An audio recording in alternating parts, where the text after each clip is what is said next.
What's up, everyone? All right, just a moment. I'm getting my extra screen. Want to make sure this is going through. Let's see. All right, just running a test real quick. Looks like everything is working. All right, let me open up this live chat right here. All right.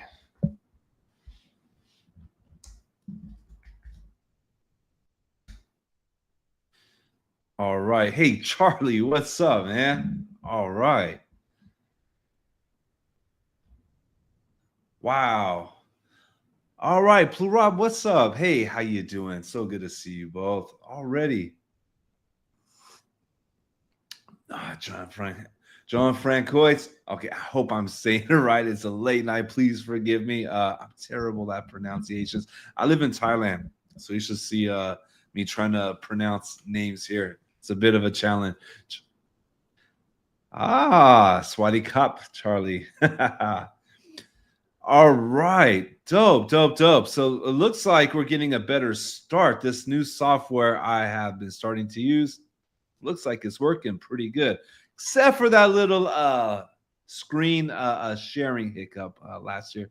That's right, Charlie. Hey, Charlie, are you out here? You're out in Phuket, right? I didn't get that. Could you try? I wasn't talking to Siri. Oh, that's pretty cool. Chillin' Arena. Nice name. Hey, what's going on? Judy, what's up? Awesome, awesome. So glad to see everybody already joining in. This is really, really cool. So, all right, check it out. You guys notice there's a different background. I'm out traveling right now. I'm in this little beach bungalow and I'm just doing makeshift setups, but I want to keep these going. I want to keep them going. And check this out. I want to try different things. I want to experiment a little bit. I feel like there's just so much to web creation. There's so many different angles and aspects to it that I feel like we could try different things. And tonight, I want to try doing something a bit different. Yeah, that's right, Charlie. Okay, I remember. Yeah. Yeah, remember we looked at your website. Oh, you're back in the UK. Okay. Okay, all right. Are you? Well, I hope you come back to Phuket. I was just there. I'm in Koh Phangan now. Oh, happy Songkran, Charlie, all the way from Thailand to UK. Awesome. Definitely, man. Definitely. Sounds good. Sounds good. All right, I got my tea. I'm prepared this time. I'm prepared. I need my late night tea. All right. All right, so check this out. In this live stream, I want to check out that new site, Charlie, for sure. Do you know what? Also, okay, I was about to go into things, but I do want to throw it out there. If anybody has a site that wants to be reviewed or wants to make some adjustments here live, let me know. Reach out to me personally. I really want to start doing some different things. One of the things I want to do is I do creative direction. Like that's what I do, day in, day out. I do creative direction. I work with other designers, things like that. And I would love to take some of that here with you guys and be able to do some creative directions, some walkthroughs on some websites, even maybe some rebuilds where we could actually get into a website, walk through it, look for some opportunities to make some tweaks. So if you're interested in doing that in one of these live streams, then reach out to me. Just reach out to me directly. You could find me everywhere right now. I'm going to make it a little bit easier. So I do got to update my about on YouTube. All right. Wow. Lithuania's in the house. What up, Donatas and Marco? Hey, Marco, what's going on? All right. Using Travel Engine plugin with Elementor. Travel Engine. I haven't heard of that one. Huh. Okay. Got to check that out here. Let me mark this one right here.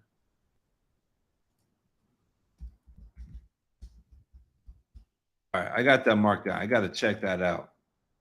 Let me know how that goes as well.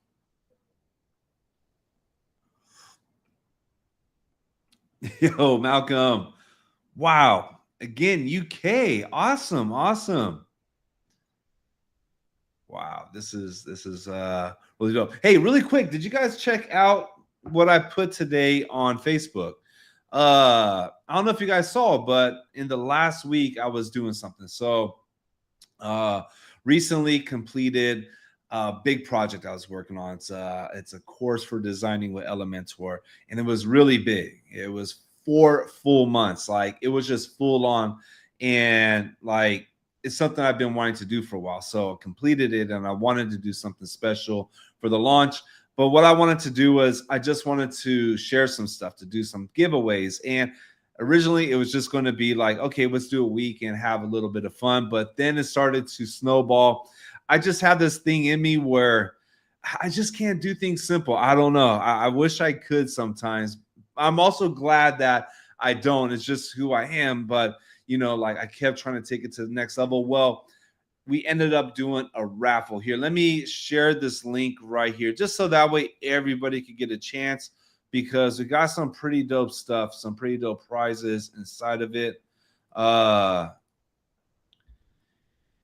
me know if you guys could see the link, or if YouTube blocked it. Let me know if YouTube blocked it. I want to make sure everybody could check that out, because we're doing this giveaway. It got some pretty dope stuff, and it looks like more stuff is going to be added to this, and that's going to be done on next week's live stream. We're actually going to be picking the raffle and these prizes. So I want to make sure all of you also got a chance, for that draw. Travel engine. What's $600 a year? Wait, what is it? Is it a plugin? Travel engine for WordPress. I mean, for Elementor.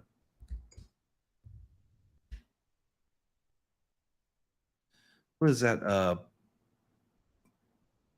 Oh, you might have to share a link with that. Okay, I see the free plugin, WP Travel Engine. Okay, here it is. Let me try to do a screen share so that way we could all see. I love geeking out on this stuff. All right, let's see here. All right, this should show. All right, travel engine. I love geeking out on tools, and I got a new tool today too. I'll share that in a minute. It's for bricks. I'm looking forward to using that one, but I'm a sucker for tools like this. Okay.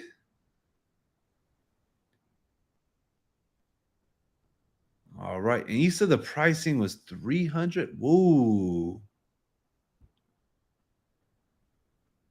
Okay, that's for 10 websites. All right. So look at this is okay. Here's my rant right here. I'm going to rant a little bit, because this is something I really don't like about these kind of pricing models right here. All right. So I think a pricing model where it's like, oh wait, never mind. Scratch that. Okay. I was thinking of something different. I caught that wrong. I thought it was going to be like one site, 5 site, unlimited sites thing. Like if we were to go to, let's see, Gravity Forms, they do this. All right, and let me know what you guys think. Does this rub you the wrong way too? But it's basically the pricing models where, let's say we only need one site, but we need all the things that come on it. Like, it's your site, you own it, and you're not building a site for clients or an agency, but you want to have all the features that you need for your website. Well, if you need like the add-ons and stuff like that, having to get unlimited like an agency package, I don't know. I just don't really dig that right there. I really feel like I just like the pricing models where, okay, here's everything right here. This price is for one site, this is for 3, and this is unlimited. Don't force me to get your unlimited if I don't need unlimited. Okay, rants over. Let me stop that screen share. So, okay. No, that looks dope. That looks really, really dope. Okay, we got to hear more about that later, Charlie. So hit me up and let me know how that goes. Mm, all right. So you guys saw the topic of this call. All right. Introvert, being an introvert. And like I said, I want to try something a little bit different. All right.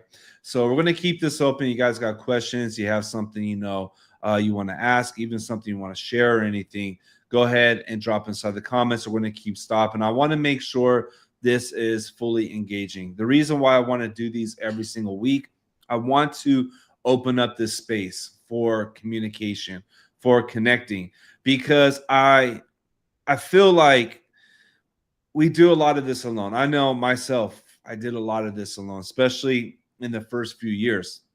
It could be lonely working by yourself, freelancing, starting an agency, all these things, just building websites for clients. If you're not going into the office every day, but you're doing this remotely. And the thing is, when we're learning and we have all the resources online, but at the same time, we're trying to figure it out alone a lot of times. Or we can go to like the forums, like, Facebook, a lot of groups. There's a lot of great groups out there. But the thing is, when you go in there, you post like a question and you just get a lot of people just firing off stuff. Some of it is thoughtful, some of it is insightful, some of it isn't. And you have to sift through all of it. What I want to do, though, is my mission is to create a space where we don't have to be alone, where web creators don't have to be alone. So I want to be able to do this every single week. That way, we open up this dialogue, this connection. And one of the things that was mentioned in last week's stream, somebody mentioned about being an introvert. I brought it up. I said, like I'm introverted, and others, were like, hey, me too. Like we also, feel like, an introvert. And, I see this a lot, and I feel like I feel like I could relate to many, and many could relate to me, as with the introversion, especially being creative. Now, you guys might not know this because you see me talking in front of the camera, even like right now on a live stream. Believe it or not, this is terrifying. All right. Just the idea and thought of getting in front of a live camera for me is absolutely terrifying. All right. It is not an easy thing. And several years ago, a few years ago, I would not been able to do this at all. Now,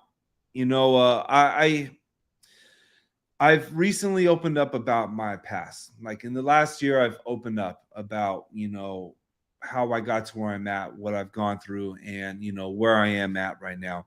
And I decided to open up fully uh, because if what I have gone through can help others, then it's worth it.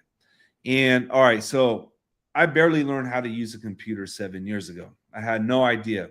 I never, before 7 years ago, did not know anything about Wi-Fi, did not know anything about social media, Facebook. I didn't even know about Google. All right, I had no idea about any of this stuff. And from the age, from most of my early adult life, from 24 to 34, I was in a really dark place. I was homeless for almost a decade. I did it was dark. It was dark. I did not know what was going on out there in the world. I could not see a better tomorrow. I know what hopelessness is like, and I was very fortunate to get out of that. I had a chance, and when I finally got help to get out of that, I had to rebuild everything.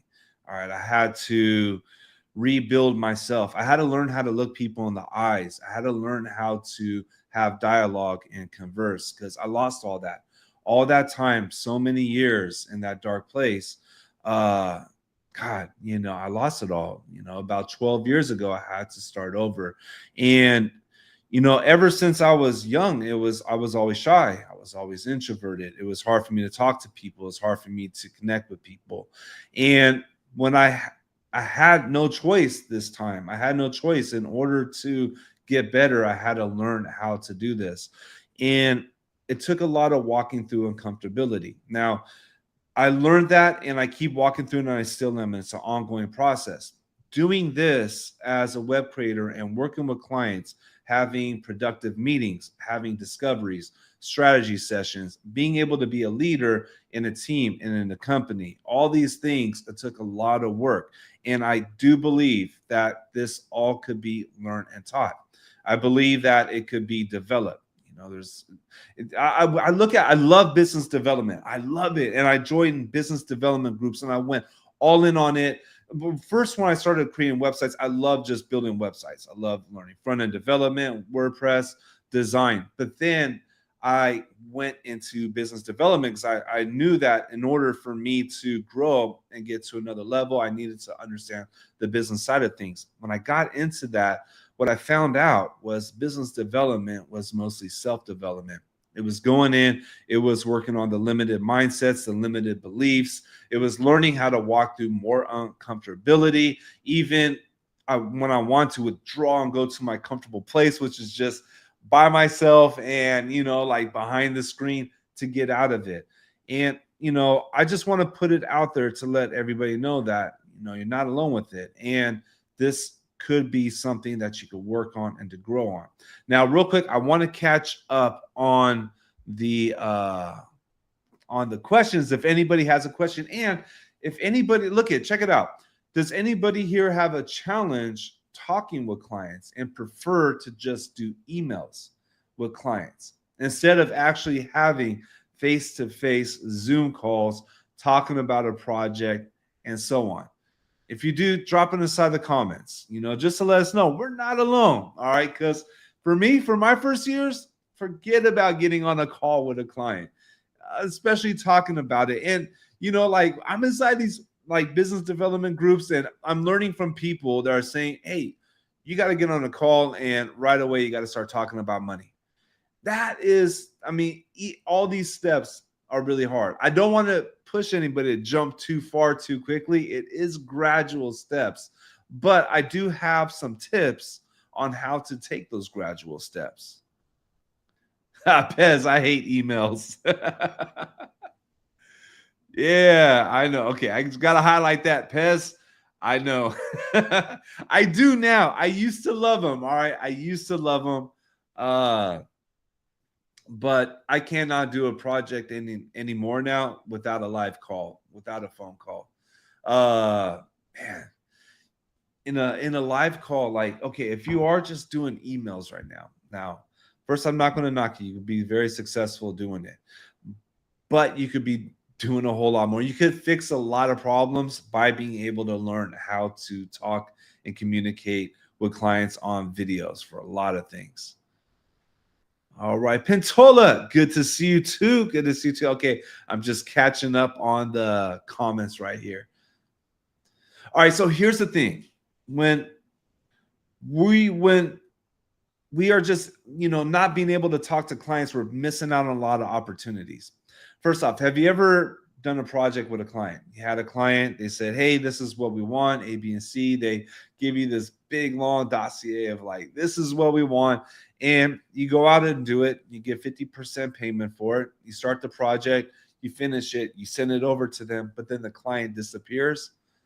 Like, has it ever happened to you where the client just goes? Like, it's happened to me. In my earlier days, it used to happen. Happened a few times. Being on the other side of the table where I hire people for, you know, creative work, I understand better now why somebody disappears. Thing is, if somebody pays you 50%, that's quite, you know, it doesn't matter if it's a little or a lot. It's money, it's an investment, and they're hoping to get something out of it. There's a reason why they chose to spend that money. If they disappear, there's a reason. And most likely that reason may be because it was not what they were expecting. And they might have just figured it's better to take a loss. That's a very good chance. And here's the thing, we could avoid that by learning how to communicate with clients, because what they do write in emails and the communications they do in emails could be a lot different than if we were to talk with them and be able to ask them questions. All right, let's see what we got going on in here.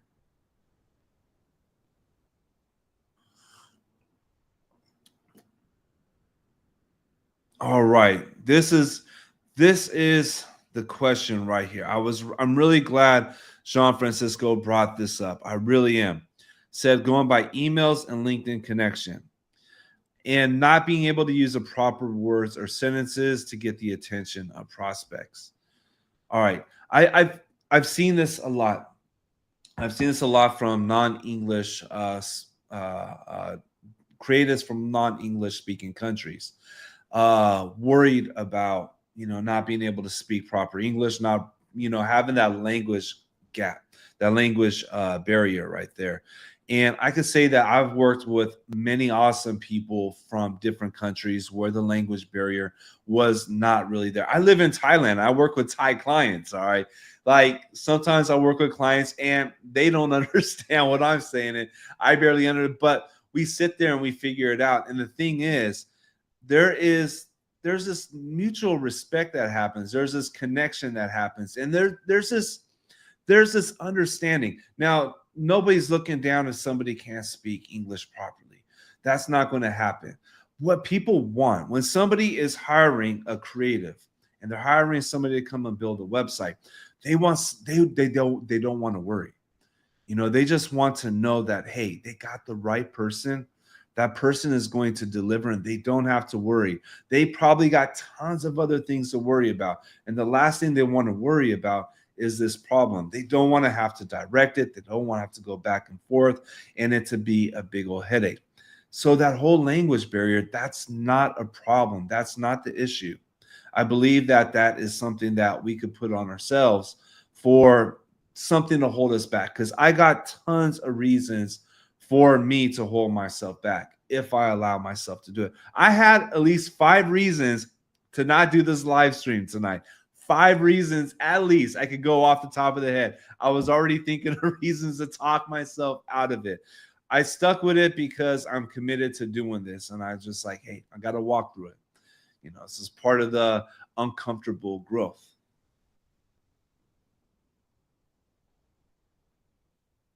All right.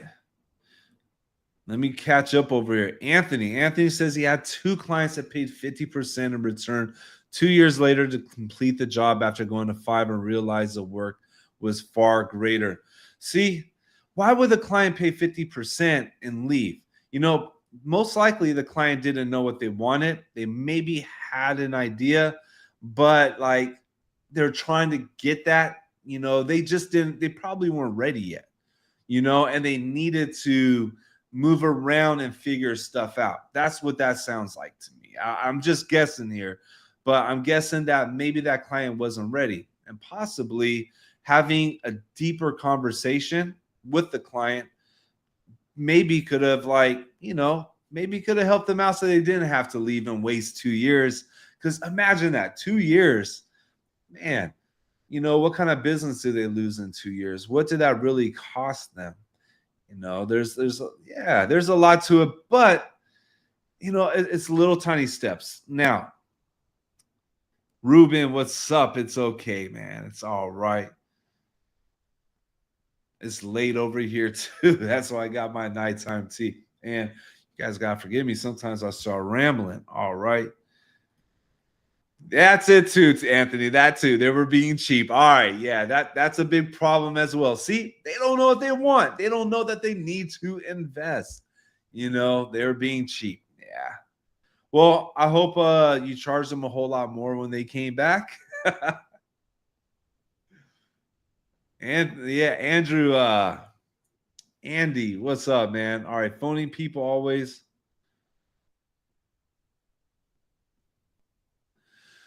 Okay, awesome, man. I'm really glad you brought this up right here, Andy. All right. I don't like to call people on the phone either. Personally, I don't like to give phone calls either. Only because it disrupts my workflow. I'd rather schedule a call, unless if we are at the end of a project. If it's towards the end of a project, then I want to get on a phone call right away, especially if there is a little bit of uncertainty on their side, because I want to make sure we get to the finish line quickly and that everything is really clear. And going back and forth on emails, man, that could eat up so much time. Like we could lose weeks in a project where we could have a 30-minute call and just solve all the problems and just get the agreement right on the same track and bam. But the discovery calls, so I'm really glad you brought this up because this really was difficult for me for a while, man. For a while, discovery calls were so difficult. I will never forget it. I fumbled. I did not know what to ask. I would say things and I just kept messing up and messing up and messing up inside of it. I remember some I walked out of there. Some of them I felt like I was losing the client's trust, but that didn't happen.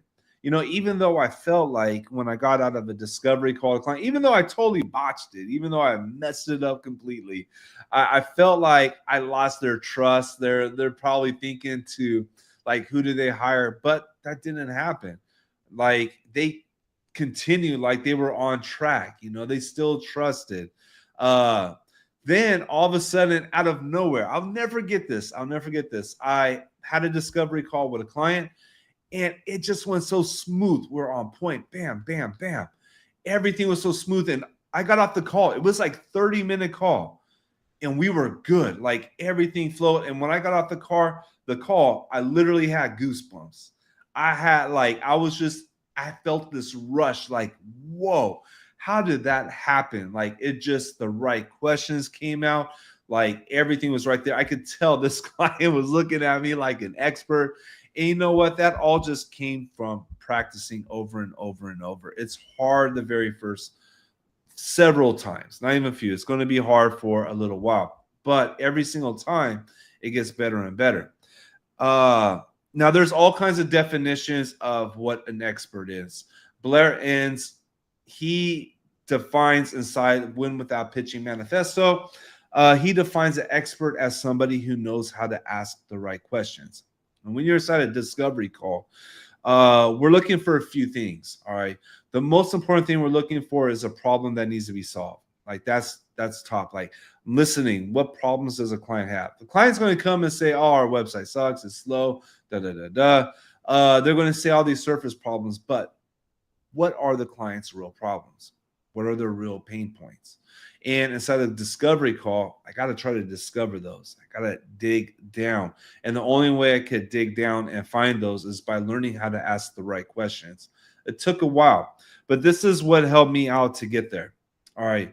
Here's my tips right here. And what I still do to this day. Now, I never take a client call, even if it's just a 15-minute call, without writing notes first, preparing a structure and an outline. I always start off the call. I write down in bullet points, what are the goals for the call? Try to keep the goals short. Don't want a long call. Don't want to, overwhelm the client with nonsense. I keep it short, maybe about 2 to 4 goals for the call. And then I structure the call. Okay, we're going to talk about this. We're going to talk about this. And then we're going to talk about this. And I keep that right there in front of me because a lot of the times on the call, I'll get stuck. My brain will just freeze. Like I'll just get lost, or the conversation will go in the wrong direction. The client might start talking about something completely irrelevant and we're off track. When I notice something is getting off track, I look at the list and we follow that list. And if I get stuck, I go to the list and that's it. And I try to keep it just on that. And then inside the call, I make sure before we get off the call that I hit everything on the goals. So that way it's productive. That way I'm valuing my time and valuing the client's time as well. And it helps me to stay focused and have a productive call. Do that on every single call and they'll start to get easier. When you start to do discoveries, the discoveries are going to be quite different because the discovery is a bit more strategic, is a bit more trying to figure out what are the problems the client has. And what is like the goals of their customer. There's actually 2 kind of discoveries. You got the first discovery, which is you're trying to discover what does the client want and how much should we charge them. All right, we're trying to discover that. So that's like the initial consultation discovery where we're just discovering what the client wants in order to get us to the proposal stage. And inside that call, in that very first call, we want to find out first, how big is a project? What is the scope? what is a client's budget, so that way I know what to charge them. And I got to ask the client in that call. You have to start asking them, what is a budget? What do you have for a budget for this project? We normally charge this much for this project. Is that within your budget? We got to get that clear in the call and the timeline.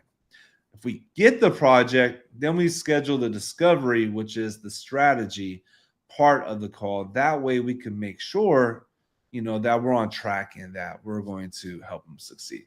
All right. So let me catch up over here. You guys still here?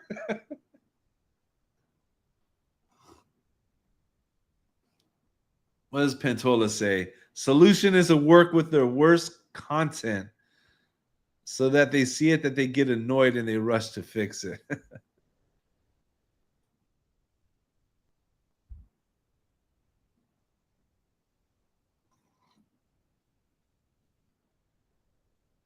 Oh, always, Andy. Dude, we've had calls before, like, for everybody else out there, Andy's a Lytbox Pro member. And dude, you are a super likable person, man. You're going to do great on calls with clients. You just have that good energy. So you're going to do great in calls, man, for sure. It's just getting used to it and just walking through it. But definitely creating those lists and the outline helps out so much. And that is for anybody. It doesn't matter where you're at inside this world. If it's difficult speaking, if English isn't all that great or whatever it is, try that out, and have that. And don't worry, the person on the other side, they're going to be more confident. They're going to feel more trusting, being able to see you and talk to you. They are. If they aren't, then they are not the client that you want to work with. But I have to hire freelancers sometimes. Sometimes it's for some graphics work, some, other stuff, other creative stuff. And when somebody says, okay, we'll schedule and have a call, I know I'm talking to somebody who is serious, somebody who is going to probably offer value. When somebody just wants to communicate by email and I ask them, hey, let's have a quick 15-20 minute call to see if we're a good fit. I want to make sure we're a good fit. And if they don't want to have that call, like, no, we don't do that. That right there makes me feel, I feel like I don't feel easy. I don't feel, even if it's not for a big budget, I don't feel like confident. Think about it, like every time you spend money, you get the buyer's remorse. Everybody gets buyer's remorse. You're going to have a far greater chance to have buyer's remorse, or for your clients to have buyer's remorse, if you're not talking to them and, like connecting and seeing if you guys are a good fit. All right, Pentola, awesome question. Asking for quotation. Give them a fixed price or a range. So when I first have that call and I want to find out their budget, I give them a range. At first, I use a couple things. I do range, I do price anchoring, and then I qualify.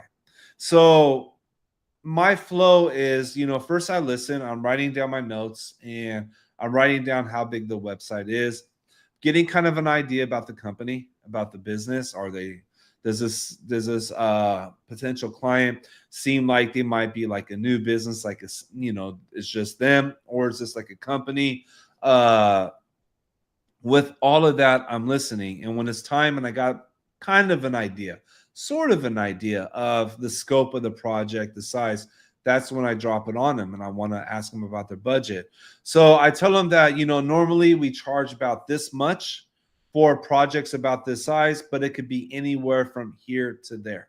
Let's say I'm going to price it like, I'll say like, look at normally for a website like this, we charge at about $10,000, but we could I would say about $10,000, but it could be anywhere between 5 and 8 up to 10 or even more. Is that something within your budget? And that's going to get the client like really right away. I'm going to see like the client's either going to do like, oh yeah, that's okay, or yeah, no, I was expecting something like that. Or they might say, I thought it was going to be a lot more. Or they might say, oh no, that's way more than what we're looking at. You could tell when it's way too high for them. And then when they do that, you just like, if they say, well, that's way too high, then you just ask them like, well, what were you looking for? What budget do you have to work with? We could always reduce the scope of the project. So first thing we're doing inside that technique right there, there's price anchoring. All right, when you price anchor, you put the price first. When you set the price first, when I say normally projects like this start off at $10,000, I price anchored that price at 10K. That is going to be the number that's going to have the most focus. The client is already going to be thinking 10K, and that's where the discussion starts. When I give them a price range, that's where we start to gauge. That gives them an idea of like, okay, it's going to be around here. The anchor is going to be a little bit higher. And then qualify. Ask them, is this something that's within your budget? And then you just sit. All right, check this out. That's the other thing. This is hard for me to do because I just have a tendency, because I'm uncomfortable talking about money. It is so hard. I had to do that over and over and over and over. And I wrote a script. By the way, I wrote it out. All right. So if you guys want to take this, write it out, practice it, do it, because this will work for me. And I learned this from somebody else as well. And then when you do ask, like, okay, is that something that's within your budget? Don't say anything. You got to sit there, just be still, be straight. Don't give in. Let the client first respond. Look at their reaction. Look at the body language, because that's going to give you an idea. If it's way above their budget, that's okay. It gives you a chance to find out what it is.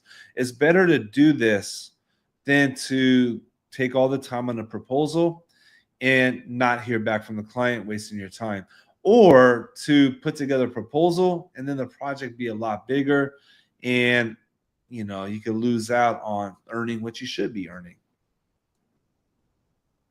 All right, Pez, you have a good one as well. All right. Oh, sorry. I kept your comments on for so long. I kind of just went off there. Andy says power silence, for sure, for sure. Jason, yeah, this is similar to agencies displaying pricing on the websites. You know what? Okay, displaying pricing on the websites. This is, all right, check it out. I'm about to experiment with this year. All right. Last year, I experimented with niching down, and I niched down very, very hard. Didn't really work well for us. All right. And I learned why it didn't work well. Niching down works well for others, and it doesn't for others. Then there's different ways of doing this, different models. I'm going to be trying something different this year. I do want to create packages. I do want to productize a bit more. And I do want to experiment with actual pricing models on the website. So I'm going to experiment because I want to see what kind of results would I get. I know what kind of results I get with bespoke custom work. I want to see now what else I could get with this different approach.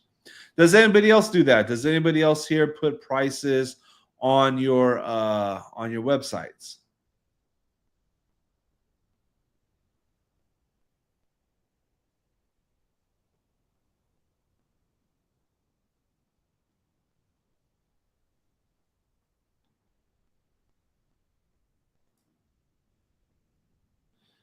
All right.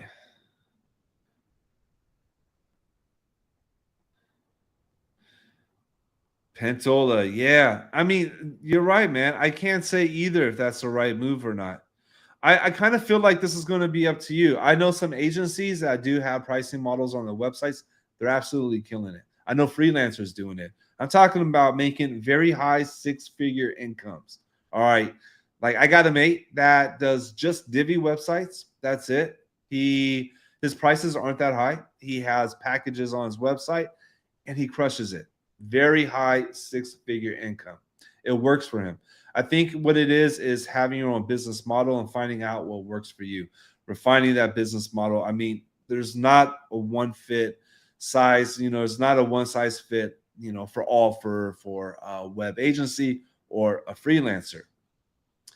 And let me see. All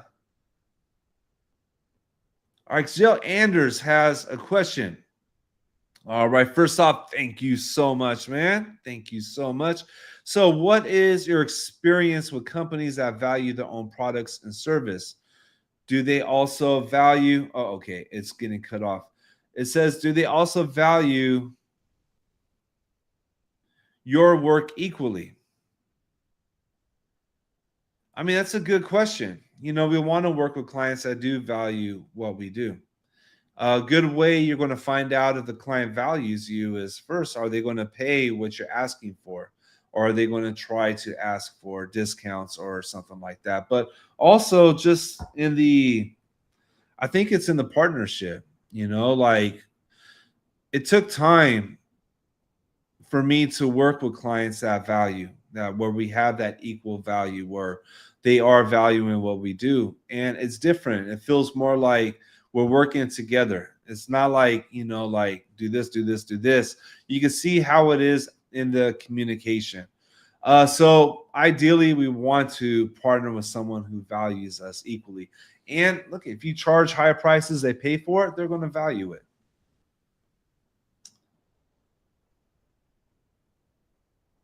All right. Trying to catch up. I'm getting a little sleepy here, guys. Yeah, I guess maybe I should get some caffeine tea instead of some nighttime for the late night calls. All right. Anthony, let me see.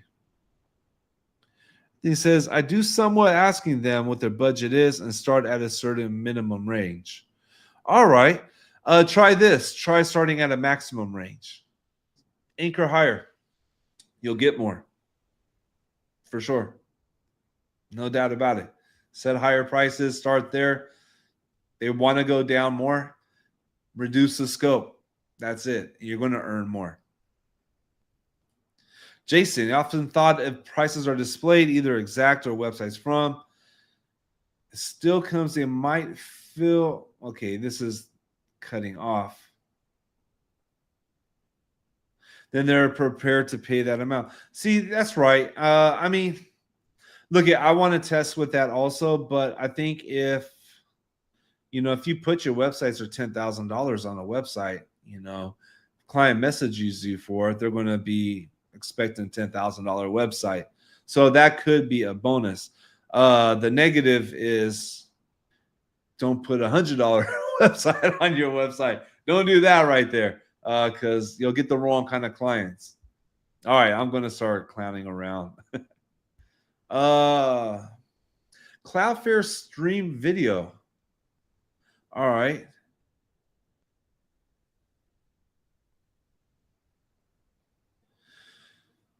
All right. So Joel is asking about Cloudflare stream video as a hero background video for any CDN. I mean, Cloudflare, you're going to get good results for. My thing is, I would try not to use video backgrounds on heroes. I would just try not to. If it's for your own website, you can make that call. You could do something else down below the fold. But inside the hero part, it's always going to be a bit of a challenge for a couple of things. It's always going to hit on the performance, even if you have everything optimized, but also for the usability as well. Things are moving, taking time to load. It's just not going to be that great of experience. I've seen some really awesome websites. They put these videos inside their banner, and it's a tough thing. I mean, unless if it's absolutely necessary. I think Bunny CDN is supposed to be really good as well. I've heard a lot of good things. I would check them out too. They have some good stuff going on. Cool. I hope I got it right. I hope I did. I said pronouncing. I can't even pronounce the word pronounce. See, that's another thing too. Like we're talking about being an introvert, and kind of like looking at talking to clients as an introvert or doing this. You guys could hear the way I speak. I had a speech impediment since I was a kid. Like I just say words wrong. I have to concentrate really hard in order to pronunciate things correctly. So for anybody who thinks like, but I'm not in a English speaking country, they might not They might not want to talk with me. Imagine being from an English speaking country and having a problem speaking English. Yeah, see, I got all these reasons as well to not get on calls with clients and to fall back into my introvertedness. But it's all good. This is why we do what we're doing here right now. Uh, Let me see. What do I say when somebody wants a discount? Oh, yeah, I don't like that word. I don't like that word for my services. Uh, I just tell them that, look, we could reduce the scope if you don't have the budget. We don't do discounts. We're not, this isn't Walmart. No, I don't tell them that. I don't tell them that. On the inside, I'm like, really? I don't feel respected too much. I don't feel valued when somebody asks. But when I hear somebody tell me, though, that they want a discount, it means that budget is really important. So first off, that's a red flag. If a client is very focused on a budget, if that is their primary concern, it's a red flag. All right, even if it's a long-term one. And the reason why is the client's head might not be in the right place. They might be too worried about money. They might have money problems and not worried about the business side and what they need to execute in order to get done what they need to get done. So listen to that red flag, and I would just counter them. Do you have the budget for this? If you need to reduce it, well, we could reduce the scope. We can maybe, take out this feature, or, and you could do that later. So that's how I would counter with it. I wouldn't say what I'm thinking for sure. But the thing is, too, I understand clients. I like discounts, too, as well. Like, I'm a sucker for Black Friday. I'm a sucker for deals. I do like to. If I miss a deal, it's just, but, it's because of my background as well, too. I've been broke most of my life. So, that even though things have gotten a whole lot better, that brokenness has been with me my whole life still kicks in. So I try to empathize with the client. Empathy, man, is a very, very it's a very valuable asset to have as a creative. All right, so Pintola, Jeffrey, is the work with your customers done when you deliver the website or when you offer assistance? Let me see. I'm trying to understand this question.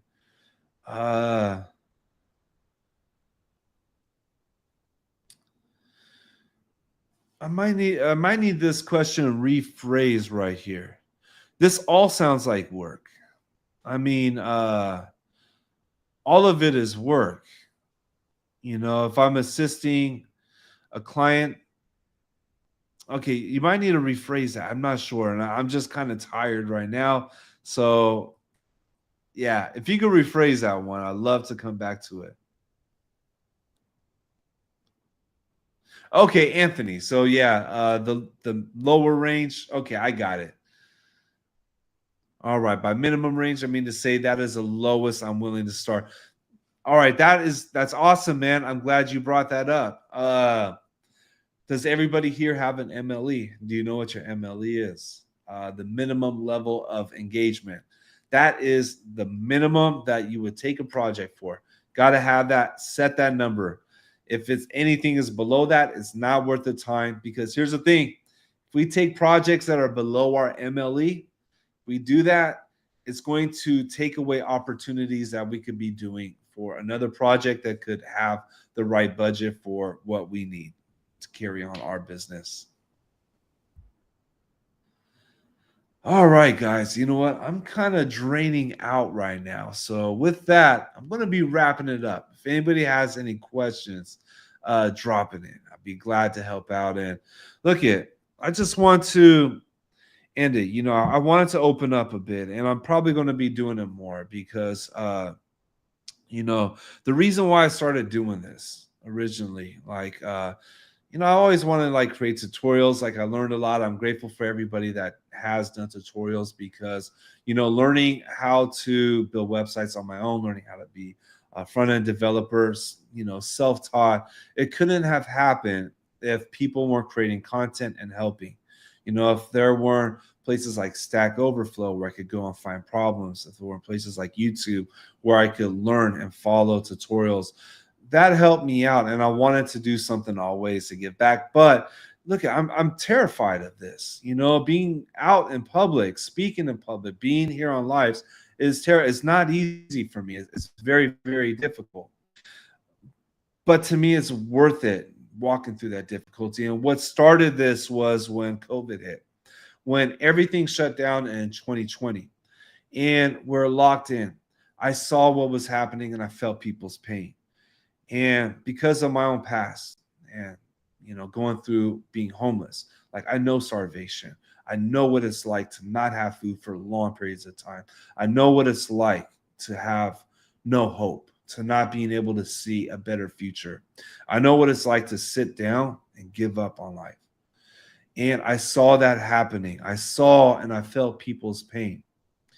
And when I saw that, I saw what I know what web design has done for me. I started with nothing, without knowing anything, put everything I had in the computer and just learned and did it and started it. And I built an amazing life with it. And I know that this could be done because I'm not some like computer genius guy that was able to just, been flying with this. It has been a whole lot of hard work and grinding, but it's possible.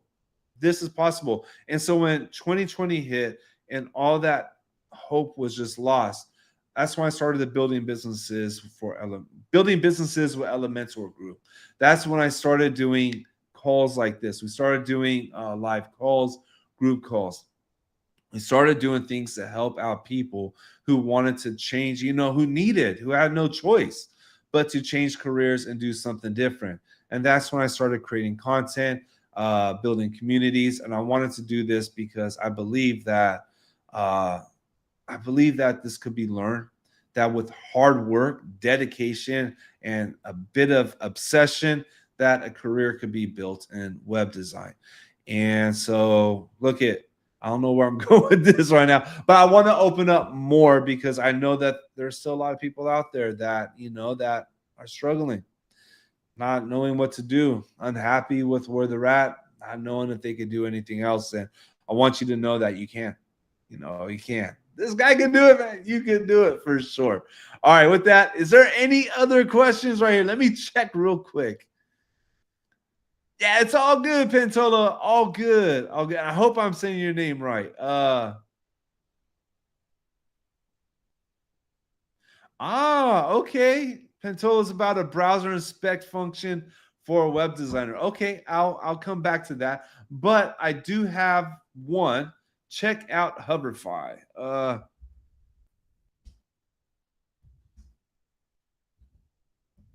right.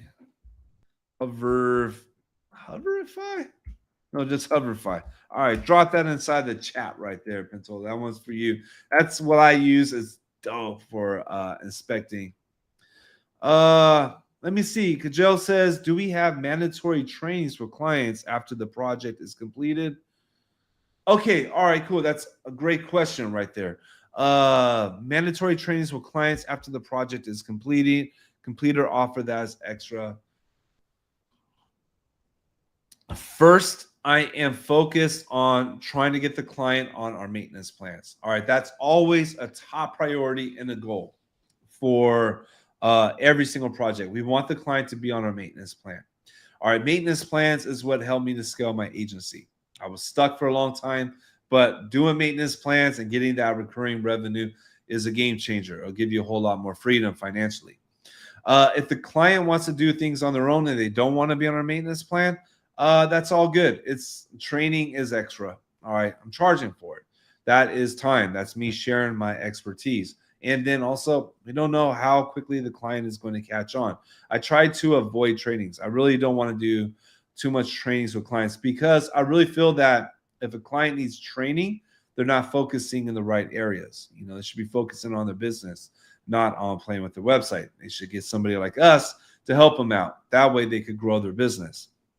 But if the client does ask for it, let's say we're in the talk, they give us a scope. We want these pages, these functions, and can you also provide training? I'll include the cost of training in the overall price. and I make sure I factor that in. Look, at the end of the day, I'm going to do what's best for clients. I'm flexible. I don't restrict. I'm going to be there to help out. I'm going to be honest with them. But at the same time, I empathize. I try to understand, and I try to be flexible. And, if they want to do it by themselves and they don't want maintenance, we're here when they're ready. And a lot of the times, all right, first off, over 90, maybe 95% clients take us on our maintenance plans.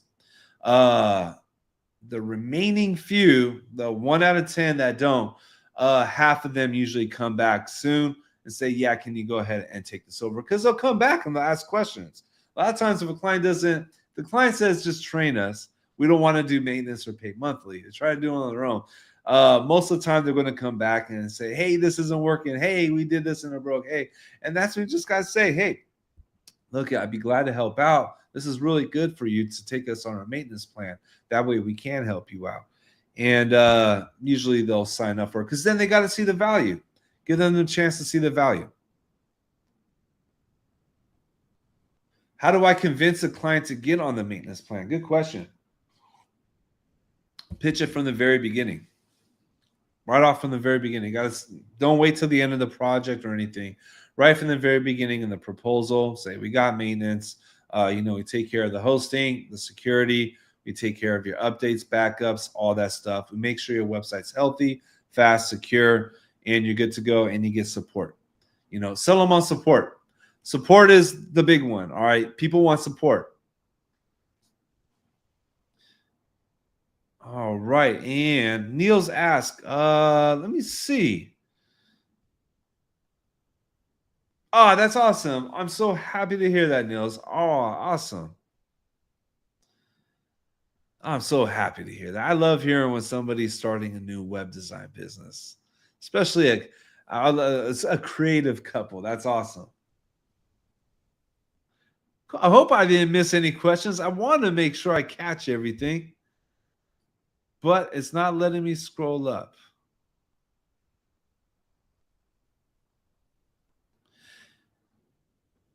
All right, it looks like we caught everything, guys. I think we're going to wrap it up now. All right. Look, I really appreciate everybody for watching. Man, this is awesome. Even if this is cool. We're doing this every week, by the way. And I got some guests coming on. So in the next ones that we're going to be doing, I'm going to start bringing some guests on, some other web creators, some other content creators, some agency owners. That way we can get different perspectives. We can learn from each other because there are a lot of people doing amazing things out there.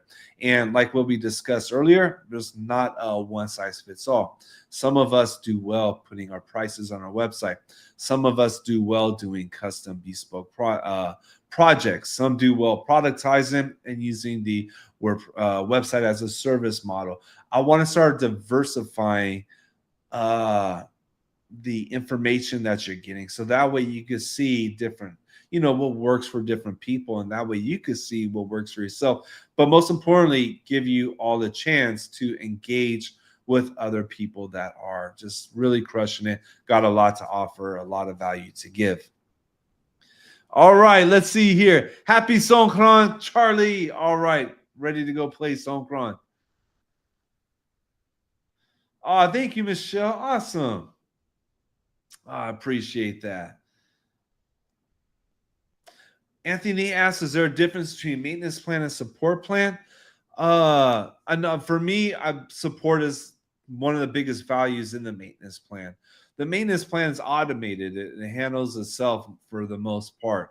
The support, though, to be there for the client, and that part right there, I put them together. Now, I just got to really quick identify before we jump off. On maintenance, between maintenance and additional work. Additional work is additional work that's paid for. The client messages says, hey, we need a new page built. That does not fall underneath maintenance and support. Support is, hey, our mobile menu button isn't working, or hey, we're getting this warning when we go to Safari. That stuff right there that happens, it's like, okay, we jump in, let's take a look, find out what's happening, fix any bugs. But new requests, no, that's totally different. That needs to be paid for. So that right there is separate. And Pentola, do we have a newsletter? Yes, and it is getting started now. So go to, let me see here. For the newsletter, just go to our website. By the way, the new website is being built. Oops. Let me see here. That wasn't supposed to happen. I got my coffee mug or my tea mug.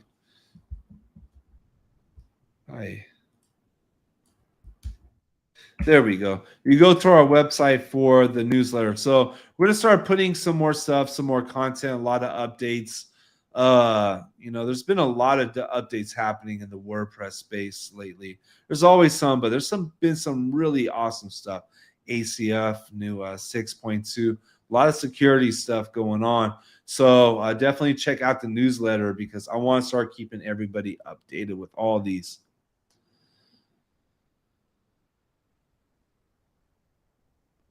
Uh-oh, did we lose audio and video? All right, everyone, thank you so much. I'm so grateful for you all joining, and I'll be back again next week. Next week, we got the raffle, by the way. All right, so definitely get your ticket on. We're doing a raffle live here next week. We're going to be giving away some awesome stuff. All right, everyone, that's it. Niels, all right, I'll answer one more question. Do you typically have clients in Thailand or from somewhere else? Both. We at first it was everywhere else, but we got a lot of Thai clients now because our agency went up in the rankings. Like we're in the top 5 in Clutch for Thailand, for web design, for UI, for e-commerce. So we did really well over here. So we attract a lot of really good clients here in Thailand. We worked with some awesome clients over here. Right now, we're working on a project we're about to complete, which I have been super excited for. Okay, Thomas, one last question for sure, man. All right, let me see. Which one of your videos would you recommend an absolute beginner to watch, or maybe not even your videos, but other channels maybe? Oh, wow. Oh, man, that's a good question. You know what? I want to say, I want to put some thought into that. Absolute beginner to watch. The thing is, when you're a beginner, you want to learn things the right way. Like you want to learn the best practices.